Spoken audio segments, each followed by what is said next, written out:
This podcast details true crime cases. It contains adult themes and may contain descriptions of violence. It is not intended for children. Listener discretion is advised.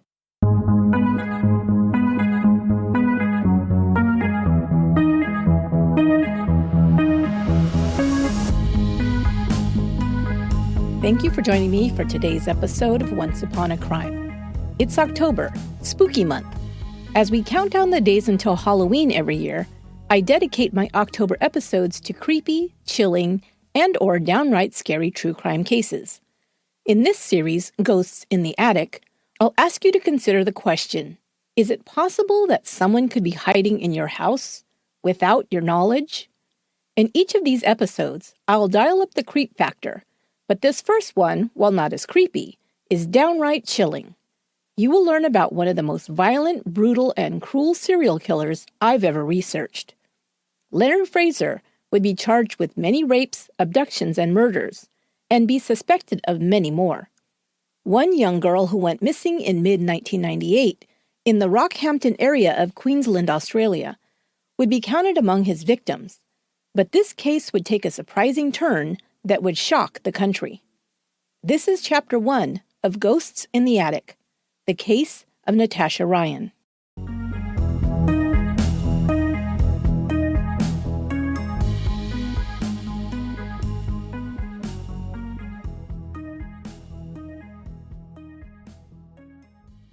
It was April 22nd, 1999, when 9-year-old Kira Steinhardt made her way to North Rockhampton Primary School. It was the second week her parents had allowed Kira to walk alone. Several neighbors and students who attended the nearby high school noted the little blonde girl as she cut through a field that served as a shortcut to the schoolyard. A couple whose house was situated just on the edge of the empty field were taking their tea on the porch that day. They saw Kira walking through the field headed in the direction of the school, just yards away from where they sat. It was the second day they had seen the little girl taking this particular route. Also for the second day, they noted a man following along behind her. He was of average height, thin, and also blonde. He wasn't directly behind the girl, but followed a short distance away. The woman assumed that the man must be the little girl's father, perhaps keeping a watchful eye to make sure she made it to school safely. The day before, she'd witnessed the same scene, and minutes after the pair had passed through the field, saw the blonde man walking back alone. But on this second day, just as Kira had reached the midway point through the field, the man caught up to her. The woman watched as the man lifted his arm above his head and seemed to strike the girl from above with his fist or an object. She saw the little girl fall, but couldn't see her afterward as the tall grasses in the field obscured her. The woman's husband had stepped inside for a moment, and now she called to him. She continued to watch the man who seemed to be standing or kneeling over the prone child, whom she still couldn't see. She told her husband that she thought the man had struck the girl. He thought she must be mistaken. They both stood on their porch, looking out into the field, but didn't call out or move toward the man. They continued to watch as the man left the field, walking back towards the way he'd come. The woman was concerned for the little girl and told her husband to go and see if she was okay, but he merely walked to the edge of the field and told her he didn't see anyone. A short while later, the couple witnessed a maroon-colored vehicle drive into the field. This in of itself was odd, they thought. Then they saw the blond man exit the vehicle. He took off his shirt and walked through the tall grass and bent over. When he stood up, they saw that he'd wrapped the little girl in his shirt. He then placed the child into the trunk or boot of the car. The man then drove off. Whether in disbelief, frozen in shock, or merely unsure they wanted to get involved, the couple did not call the police for more than 30 minutes. But as much as people were outraged by their inaction, the description they gave of the man and his vehicle would be of great help in quickly apprehending 47-year-old Leonard John Fraser. Fraser had a long rap sheet of increasingly violent attacks on women. He was arrested and charged with child abduction, while police in the community searched for the little girl. Fraser was interrogated about this crime and several others that had occurred in the Rockhampton area in the past 2 years. Rockhampton, a city of less than 60,000, had been a peaceful community for much of its history. Then, beginning in 1998, a series of women started to go missing from the area. As investigators looked into Fraser's background, he appeared to be a good suspect, and investigators in these cold cases began to interrogate him. One missing person case that was still open was that of a 14-year-old girl. The similarities between her case and Kira's were striking enough to question Fraser about that missing girl as well. Both girls were from Rockhampton, both attended schools located on Berserker Street, and both were on their way to or from school, wearing their school uniforms when they disappeared. Now, investigators began to believe that Natasha Ryan, who'd gone missing a year earlier, may have been another victim of Leonard Fraser.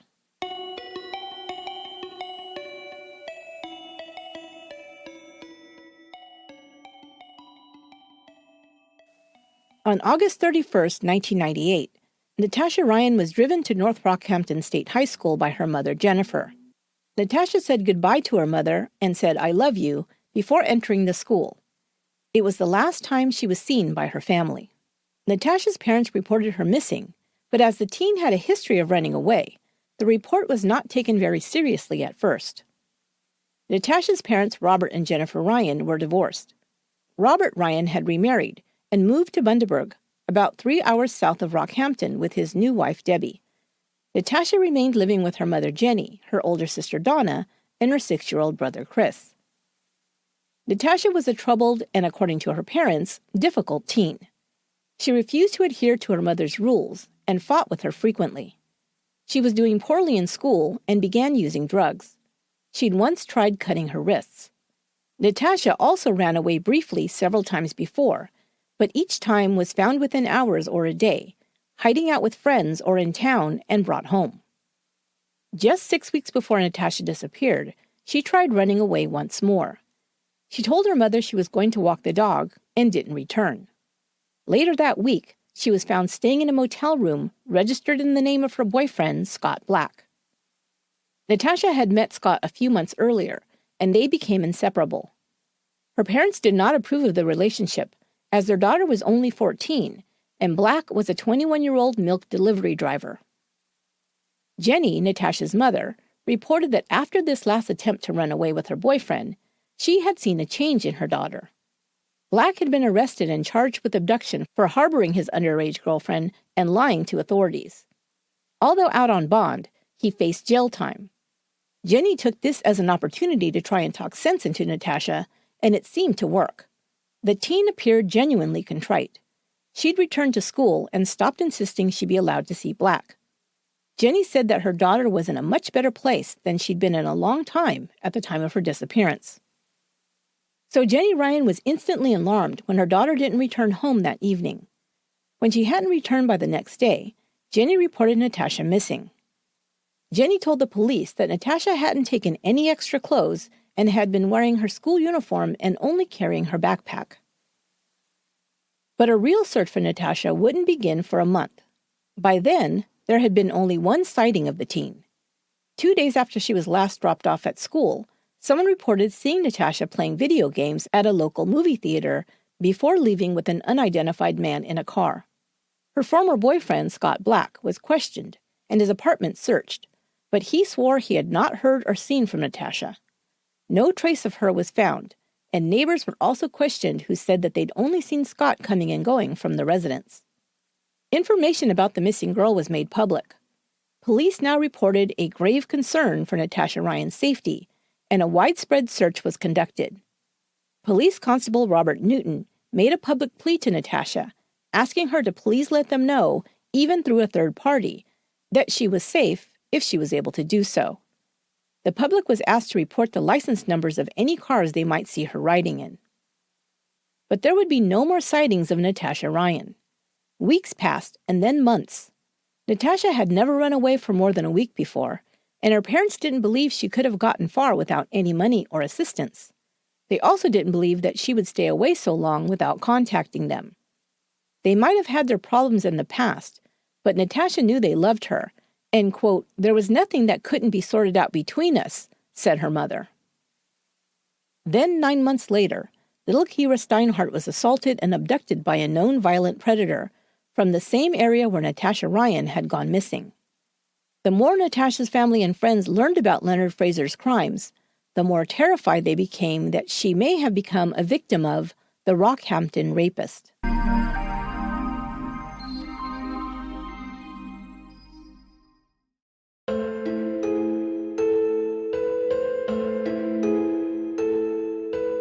Hey, you know what week this is? It's True Crime Week on Stitcher.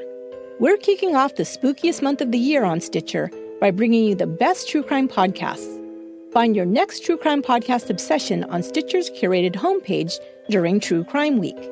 And don't forget, if you sign up for Stitcher Premium, you can listen to Once Upon a Crime ad-free, along with a host of other great podcasts like True Crime Garage, Generation Y, Canadian True Crime, and so many more, for only $4.99 per month or $34.99 per year.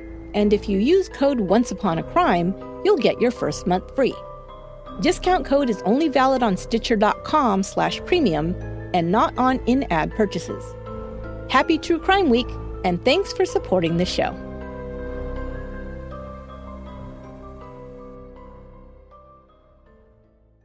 Leonard John Fraser's life of crime began when he was still a boy. The fourth of 5 children born to a middle-class family in Ingham, Queensland, Fraser showed a propensity for violent rages early on.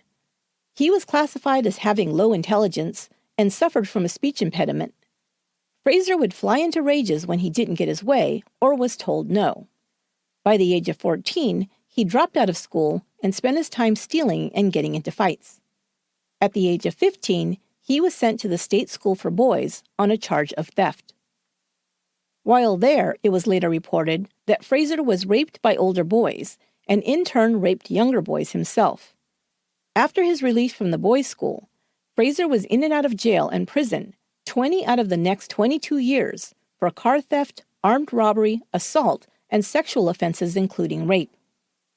In 1972, Fraser moved to King's Cross, where he began committing a series of attacks on women. He was incarcerated once more for sex offenses and assault, and then released in 1974. Not long after his release, Fraser committed multiple sexual attacks on women in just a few weeks' time. In the last of these attacks, Fraser dropped his wallet at the scene, identifying him as the perpetrator. Upon his arrest, he admitted to the attack. He would also confess to a particularly brutal rape he had committed in 1972. Fraser had severely beaten the woman, and the attack was so vicious that his victim was left unable to conceive children. He was given 21 years in prison. After being assessed by a prison psychologist, Fraser was classified as a classic psychopath, with little chance for rehabilitation. Even so, Fraser only served 7 of his 21 years, the minimum required for his crime, before being released in 1981. Once again, upon his release, Fraser attacked a woman, this time in her own home. He was quickly identified and convicted, but even with his long record of ever more violent assaults on women, he was only given a 2-month jail sentence for aggravated assault. After his release for this offense, Fraser met a woman named Pearl and began a relationship with her. It was the first and only stable period in his life. Pearl was unaware of his past criminal history, and perhaps because of this, he attempted a fresh start in life. He began a full-time job working for the railway, and he and Pearl had a daughter together.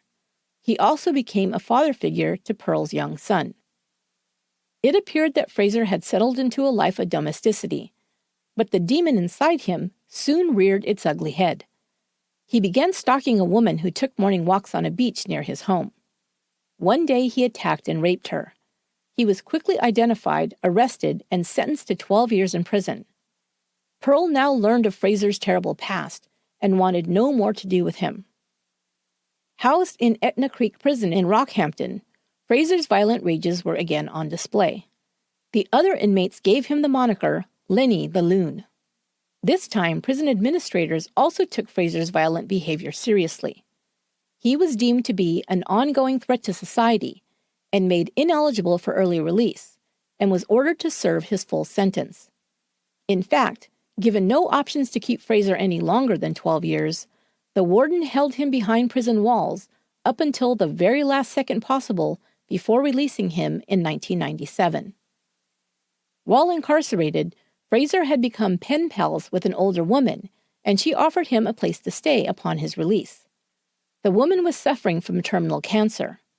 When her condition progressed to the point where she needed to be hospitalized, Fraser went with her. But this was no act of mercy. Instead, he preyed upon the dying woman, luring her to the empty hospital chapel where he viciously raped her. She died soon afterward. Then in 1998, when women began going missing from the Rockhampton area, it wasn't long before Len Fraser became a person of interest.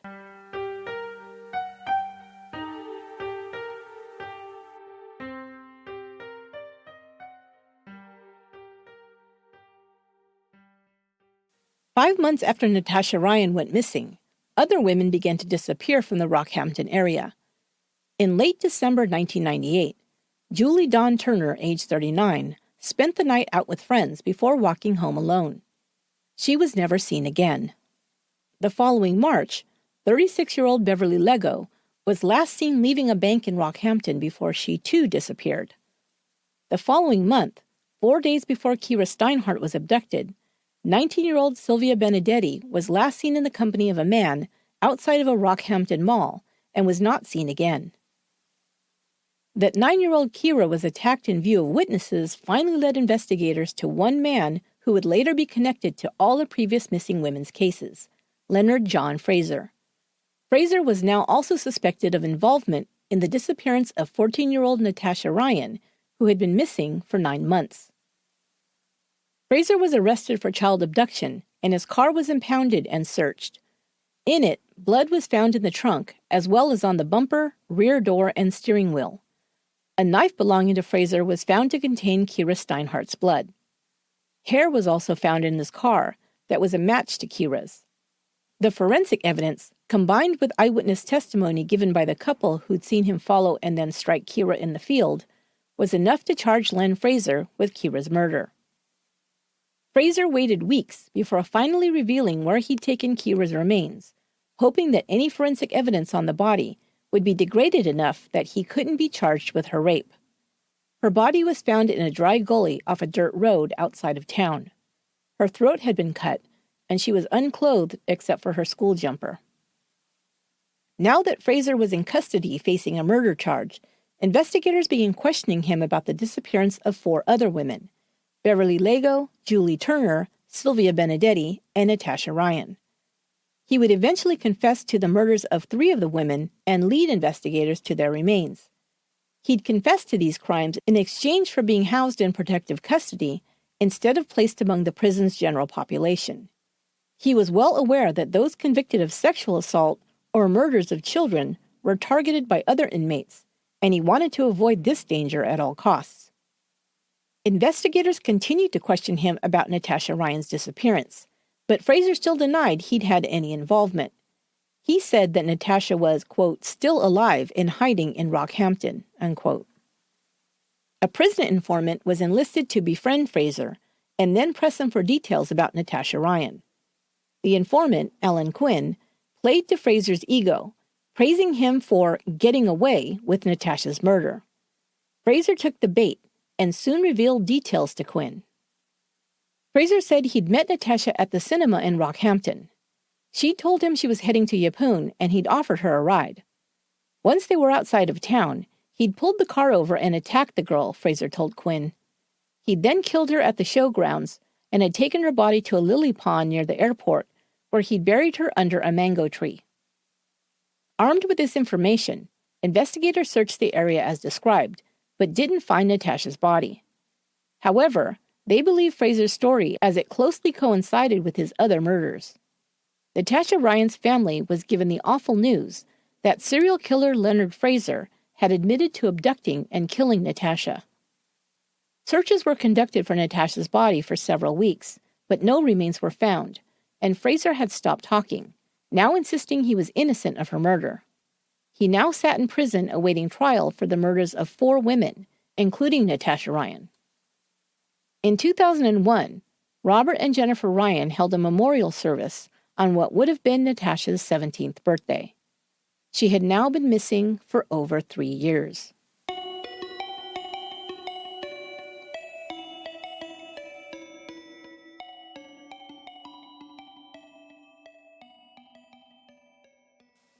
In 2003, Leonard Fraser's trial finally began. He was charged with the abductions and murders of Beverly Lego, Julie Turner, Sylvia Benedetti, and Natasha Ryan. Almost 5 years had passed since Natasha Ryan was last seen.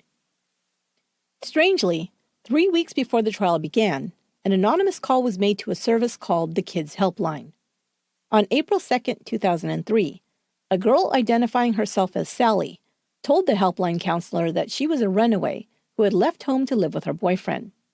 She said that a man was about to go on trial for her murder, and she wanted to report that she was alive and well. The counselor contacted the police and reported the call, but the officer who received the report was unable to trace the call and took no further action. About a week later, an anonymous note was received by the Rockhampton Police Department. The note claimed that Natasha Ryan was alive. The anonymous tipster had provided a phone number where they claimed Ryan could be reached. Police officers traced the phone number back to a house on Mills Avenue in Rockhampton, only 2 kilometers away from Natasha's mother's home.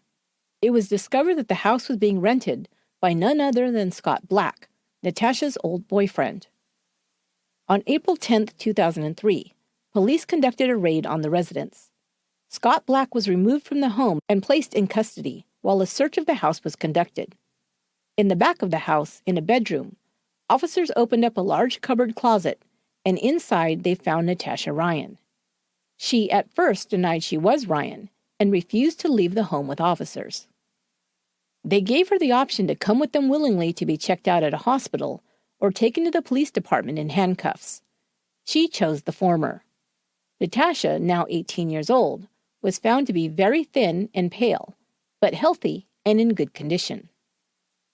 The following day, investigators approached Robert Ryan as he entered the courthouse to attend Leonard Fraser's trial for the murder of his daughter. They told him that someone claiming to be Natasha was on the phone and asked him to speak with her to confirm or deny her identity.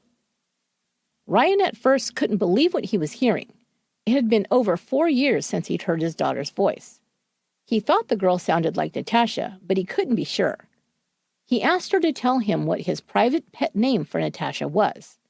The girl answered, "I love you, Daddy, and it's Grasshopper." Ryan, shocked, felt his knees buckle, and he almost dropped the phone. His daughter had been found alive.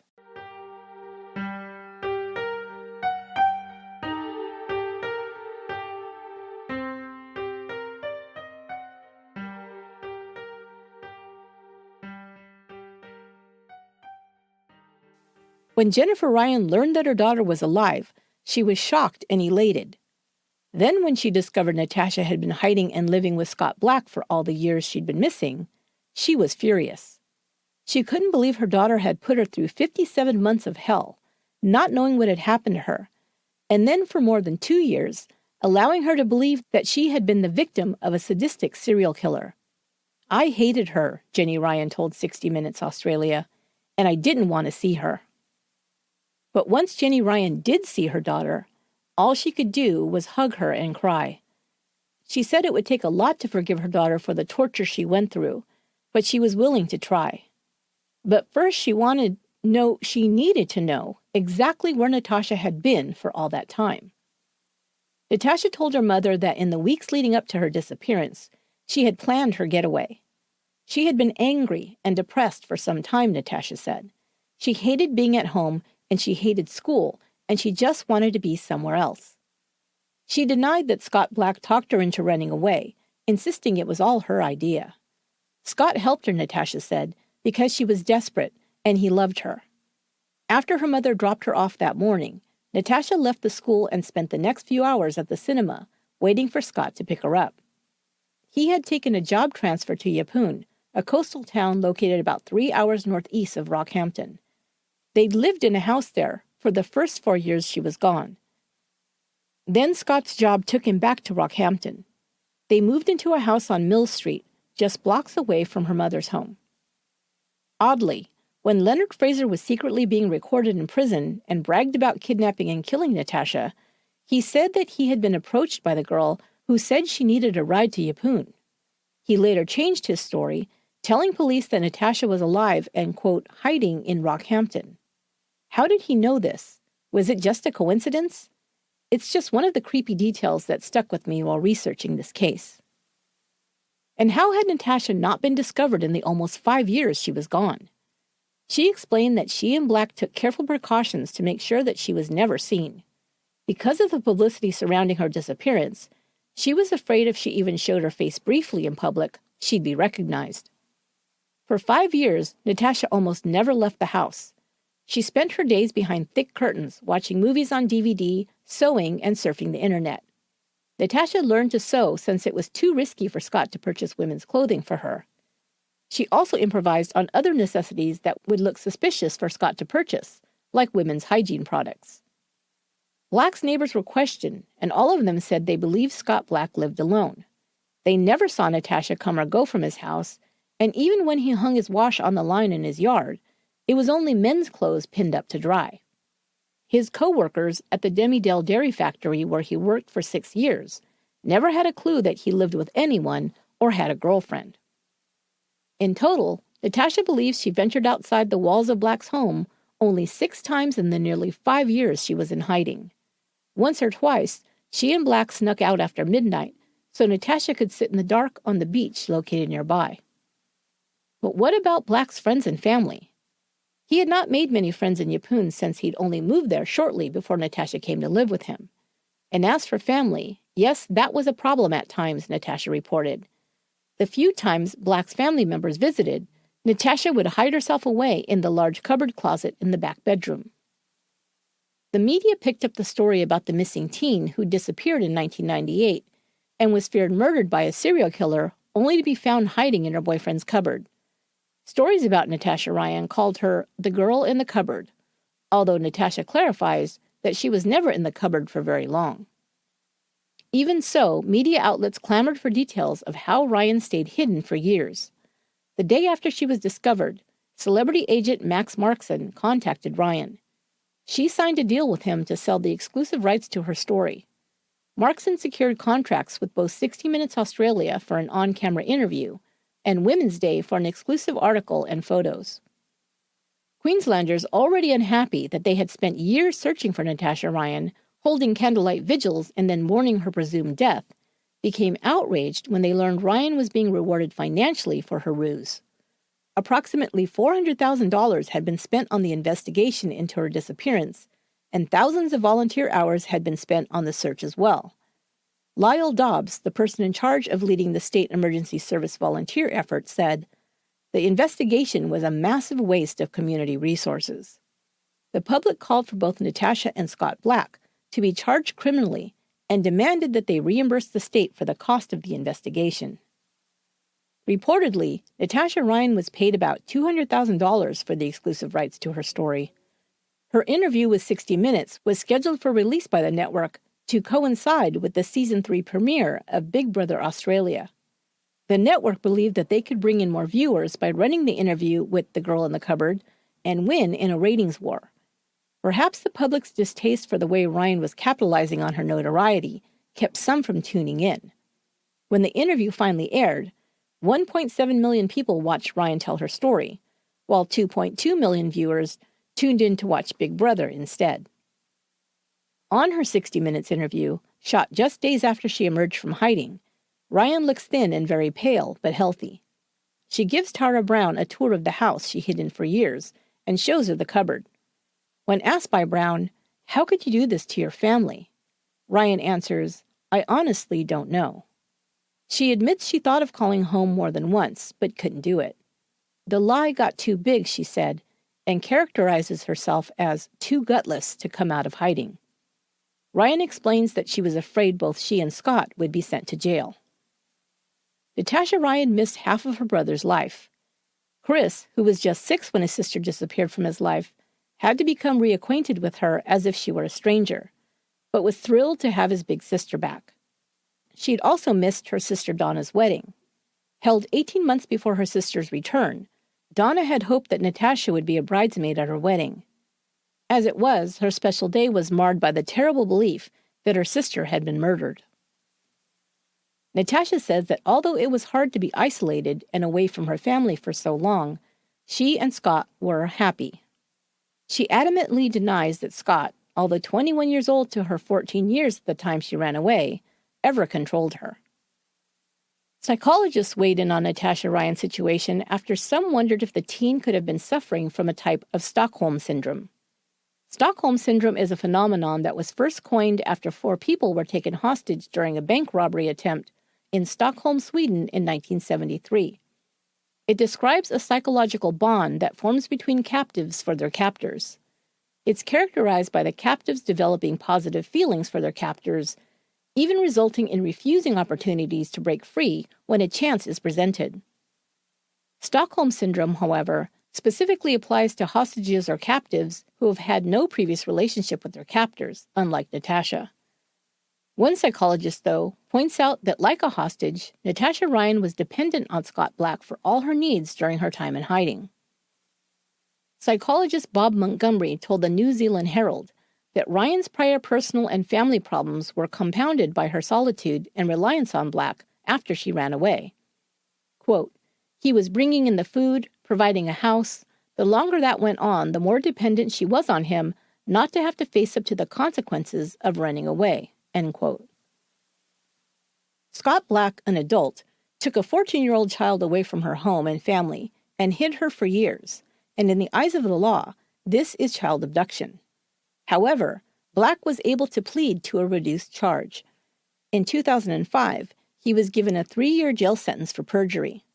2 years of the sentence was then suspended after he pled guilty to making false statements during the investigation into Natasha's disappearance. He was also fined $3,000 by the court and ordered to pay back $16,000 towards the investigation costs. In 2006, Natasha Ryan was found guilty of causing a false police investigation and fined $1,000. The state wanted to hold her responsible for all the costs of the investigation, and although it was revealed that she had already been paid over $120,000 for interviews, the judge ruled that Ryan did not have the means to pay the state back and ordered no reimbursement. In 2008, Natasha Ryan and Scott Black were married. Wedding guests were screened upon arrival and strictly forbidden from taking any photos or video during the wedding or reception. It is believed that the couple signed a deal with Women's Day, who later published photos of the wedding. The couple reportedly received $200,000 for giving the publication exclusive rights to these images.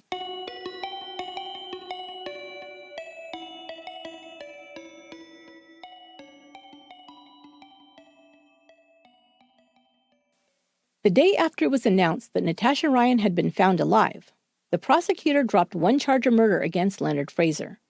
Natasha was called to testify in what would have been her own murder trial. She declared on the stand that she had never met Leonard Fraser. In 2003, Fraser was found guilty of the murders of Sylvia Benedetti and Beverly Lego, and the manslaughter of Julie Turner. In June of that year, he was given 3 indefinite life sentences, in addition to the first life sentence he received for the murder of Kira Steinhardt. After serving 4 years in prison, Fraser died on New Year's Day, 2007, of a heart attack at the age of 55. During his time in prison, Fraser had confessed to additional murders. Among his victims, he listed 2 women hitchhikers in the 1970s and a 17-year-old Indigenous woman he said he had dated, whom he had also raped and strangled. Investigators liked him for several more missing and murdered women's cases that were still unsolved, but Fraser would never admit to any more crimes. He was also suspected in the murder of 21-year-old Michelle Coral Lewis, who went missing on January 14, 1989, after leaving a friend's home in Rockhampton. Upon searching Fraser's last known residence, investigators discovered trophies they believed he had collected from more of his victims. These items included ponytails cut off 3 unidentified women. The hair samples did not match any of Fraser's known victims, and the owners have never been identified. In 2006, a book was published about the life and crimes of Leonard Fraser. Titled "Things a Killer Would Know: The True Story of Leonard Fraser. It was written by Paula Donovan. Fraser was also featured in the series Crime Scene Investigation Australia. The episode is titled Predator, Leonard John Fraser. I've included a link to the episode as well as Natasha Ryan's interview on 60 Minutes in the show notes.